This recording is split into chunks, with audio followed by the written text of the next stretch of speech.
জীবন দিতে হলে জীবন দেব, রক্ত দিতে হলে রক্ত দেব, তবু এদেশের মানুষকে জালিমের হাত থেকে মুক্ত করে ছাড়ব।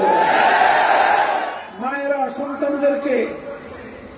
সন্তানদেরকে আদর করে সোহাগ করে নিজে হাতে ধরে রাজপথে এনে দেশের জন্য জনগণের জন্য উৎসর্গ করে বলেছিলেন, আমার এক সন্তান তুমি যাও, তোমার আত্মত্যাগের বিনিময়ে বাংলাদেশের আগামী প্রজন্ম মুক্তি পাবে। যে দেশের মায়েরা, যে জাতির মায়েরা হাসি মুখে নিজের সন্তানকে সত্যের জন্য উৎসর্গ করতে পারে, আমি বিশ্বাস করি সে জাতিকে দাবায় রাখার কোন শক্তি পৃথিবীতে না। স্যালুট জানাই সেই সকল মায়েদেরকে যারা আগামী প্রজন্মের কথা চিন্তা করে, বৃহত্তর স্বার্থের কথা চিন্তা করে দেশ এবং জাতির ভবিষ্যৎ স্বৈরাচারী মুক্ত করবার লক্ষ্যে নিজের কলিজার টুকরা বুকের ধনকে পর্যন্ত উৎসর্গ করতে তারা প্রস্তুত হয়ে গিয়েছিলেন। মায়ের সন্তানকে মায়ের বুক থেকে কেড়ে নিয়ে জিন্দানখানায় পাঠায়, রিমান্ডে অকথ্য নির্যাতনের জন্য পাঠায়।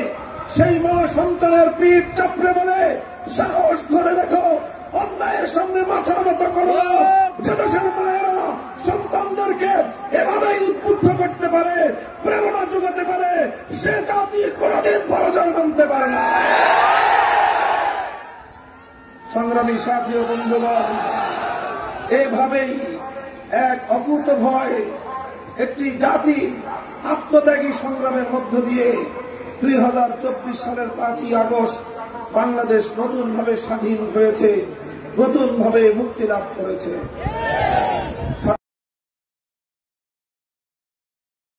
সুন্দর সময়ে এসে একটি কথা আমি বারবার স্মরণ করিয়ে দিচ্ছি, মুক্তিকামী ফ্যাসিবাদ বিরোধী ছাত্র জনতাকে বিশেষভাবে আমি স্মরণ করিয়ে দিতে চাই। স্বাধীনতা অর্জন করা যতটা কঠিন, স্বাধীনতা রক্ষা করা তার চেয়ে বেশি কঠিন। আমাদের এ কথা ভুলে গেলে চলবে না। এবং আরেকটি তিক্ত অভিজ্ঞতার কথা আমরা মনে করিয়ে দিতে চাই।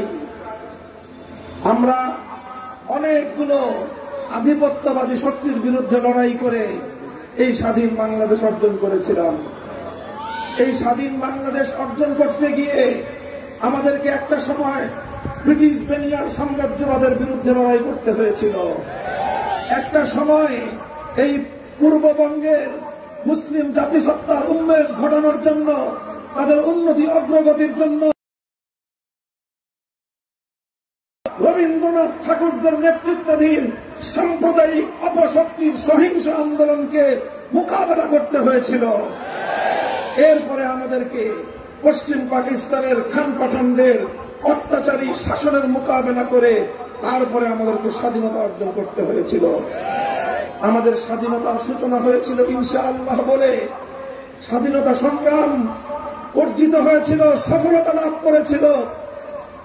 কোরআন সুন্নাহ বিরোধী কোন আইন এই মাটিতে করা হবে না, এমন প্রতিশ্রুতি এবং অঙ্গীকারের স্বাধীনতা এটা ছিল ইনশাআল্লাহ আল্লাহর উপর অবিচল আস্থা এবং বিশ্বাসের মধ্য দিয়ে। ৭১-এর স্বাধীনতা অর্জিত হয়েছিল কোরআন বিরোধী সুন্নাহ বিরোধী কোন আইন তৈরি না করার কমিটমেন্ট এবং অঙ্গীকারের ভিত্তিতে। কিন্তু আমরা অত্যন্ত দুঃখ এবং পরিতাপের সাথে লক্ষ্য করলাম ৭১-এর 16ই ডিসেম্বর বিজয় দিবস উদযাপন করার কয়েক মাসের মধ্যে বাংলাদেশের তৎকালীন বৃদ্ধাঙ্গুলি প্রদর্শন করে বাংলাদেশের হাজার বছরের ঐতিহ্যকে দুপায়ে দলিত করে ভিনদেশী আরেকটি রাষ্ট্রের প্রেসক্রিপশন অনুযায়ী তাদের একটি চিরকুটকে সামনে রেখে জনমানুষের আকাঙ্ক্ষার বিরুদ্ধে ৭২ সালে একটি সংবিধান বাংলাদেশের মানুষের কাঁধের উপর চাপিয়ে দেওয়া হয়েছিল। আমি বলি ৭২ সালের সেই চেতনা, এই চেতনার মাধ্যমে ৭১ সালের চেতনাকে হাইজ্যাক করা হয়েছিল। এরপরে অর্ধ শতাব্দীকাল পর্যন্ত এদেশের মানুষকে তাদের ইচ্ছা অভিপ্রায় হাজার বছরের ঐতিহ্যের বিরুদ্ধে পরিচালিত করার চেষ্টা করা হয়েছে।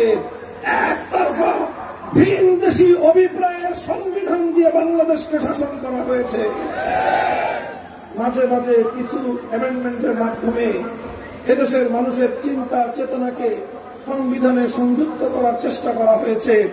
কিন্তু আবার যখনই এই ফ্যাসিবাদী আওয়ামী সরকার, বাকশালী সরকার যখনই ক্ষমতায় এসেছে, তখনই আবার এদেশটাকে ইসলাম থেকে মাইনাস করার চেষ্টা করেছে।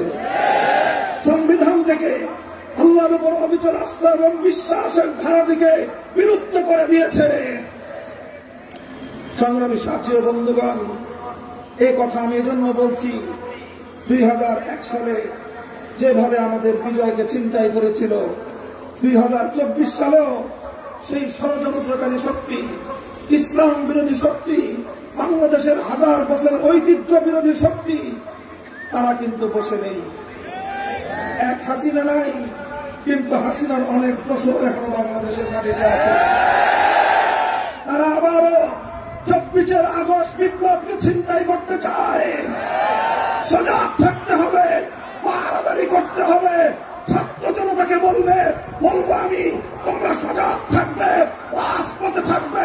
আগস্ট বিপ্লবকে ছিনতাই করতে চাইলে কে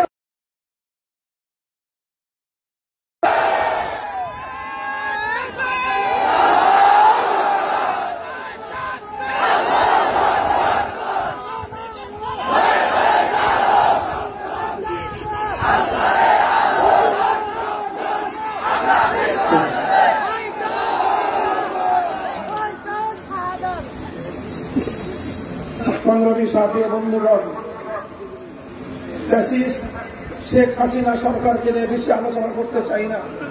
তবে আগামী দিনে বাংলাদেশের পথ বিনির্মাণের জন্য আমি শেখ হাসিনার রাজনীতি নিয়ে ছোট্ট দুটি কথা বলবো। শেখ হাসিনার যে রাজনৈতিক দর্শন, তার যে রাজনৈতিক কলাকৌশল, সেটাকে অ্যানালাইসিস করলে দেখা যায় শেখ হাসিনার রাজনীতির দুটি মূল দর্শন ছিল, দুটি মূলনীতির উপর সে রাজনীতি করেছে। তার প্রথম রাজনীতির দর্শন ছিল প্রতিশোধের রাজনীতি। 1971 থেকে 75 সাল বাংলাদেশের মানুষ যে বাকশালের দ্বারা বিপীড়িত হয়েছে, মুক্তিযুদ্ধের চেয়েও বেশি যুবকের প্রাণহানি হয়েছে 71 থেকে 75 পর্যন্ত। মুক্তিযুদ্ধের 9 মাসে আমার মায়ের সন্তানদেরকে হত্যা করেছিল পাক হানাদার বাহিনীরা। 71 থেকে 75-এর 15 আগস্ট পর্যন্ত আমার 30,000 মায়ের বুকের মুখ এবং কোল খালি করেছিল কারা? বাকশালীরা। এবং এই বাকশাল ছিল শেখ হাসিনার বাবা শেখ মুজিবুর রহমান সাহেবের বাকশাল। সেই বাকশালের হত্যাযজ্ঞের প্রতিবাদেই, সেই বাকশালের হত্যাযজ্ঞের প্রতিবাদেই সংগঠিত হয়েছিল 75-এর 15 আগস্টের অভ্যুত্থান। সেখানে অনেক কিছু নিরপরাধ নারী শিশু হত্যাকাণ্ডের শিকার হয়েছে, সেটার জন্য আমরা সমবেদনা জানাই। কিন্তু কথা হলো 75-এর 15 আগস্ট কেন তৈরি হয়েছিল? কেন 30,000 মায়ের কলখানি হয়েছিল? কেন সিরাজ শিকদারদেরকে তুলে নিয়ে হত্যা করা হয়েছিল? কেন স্বাধীন বাংলাদেশে এভাবে ক্রসফায়ারের অশুভ সংস্কৃতি চালু করে রাষ্ট্রযন্ত্রের নিপীড়নে সাধারণ মানুষকে হত্যা করা হয়েছিল?